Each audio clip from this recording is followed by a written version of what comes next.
Recording studio Patna. अरे राम धुन में गावे चलो पिया हो, घर में बारल जाई दिया।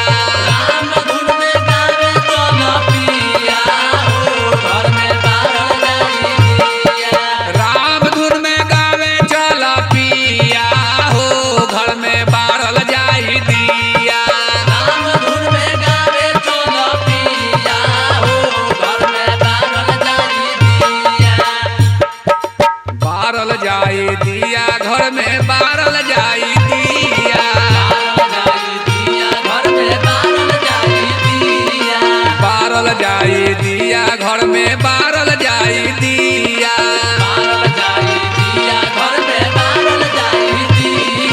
राम धुन गावे चलो पिया हो, घर में बारल जाई दिया। राम धुन में गावे चलो पिया हो, घर में बारल जाई दिया। राम खेले होली लक्ष्मण खेले होली हो, राम खेले होली लक्ष्मण खेले होली हो। लंका गढ़ में रावण खेले होली हो, लंका गढ़ में रावण खेले होली हो। राम खेले होली लक्ष्मण खेले होली हो, राम खेले होली लक्ष्मण खेले होली हो।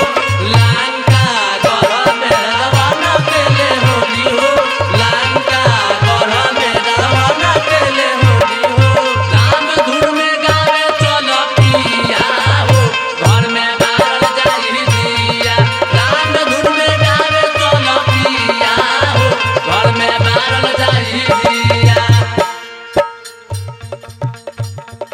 होली के महीना त्योहार नहीं भावेला। त्योहार नहीं भावेला, त्योहार नहीं भावेला। रउआ बिना सोलह हो सिंगार बुरा लागेला। सिंगार बुरा लागेला, सिंगार बुरा लागेला। तोरा बिना छछनेला जीवा हो, घर में बारल जाई दिया।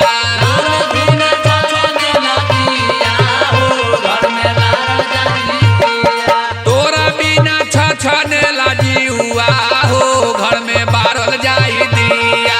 तोरा बिना छछनेला दिया हो, घर में बारल जाई दिया। होली खेलत सिया होली खेलत, होली खेलत सिया होली खेलत। राम लक्ष्मण देवर संगे होली खेलत, राम लक्ष्मण देवर संगे होली खेलत। होली खेलत सिया होली खेलत, होली खेलत सिया होली खेलत। राम लक्ष्मण देवर संगे होली खेलत, राम लक्ष्मण देवर संगे होली खेलत। राम धुन में गावे चलो पिया हो, घर में बारल जाई दिया। राम धुन में गावे चलो पिया हो, घर में बारल जाई दिया।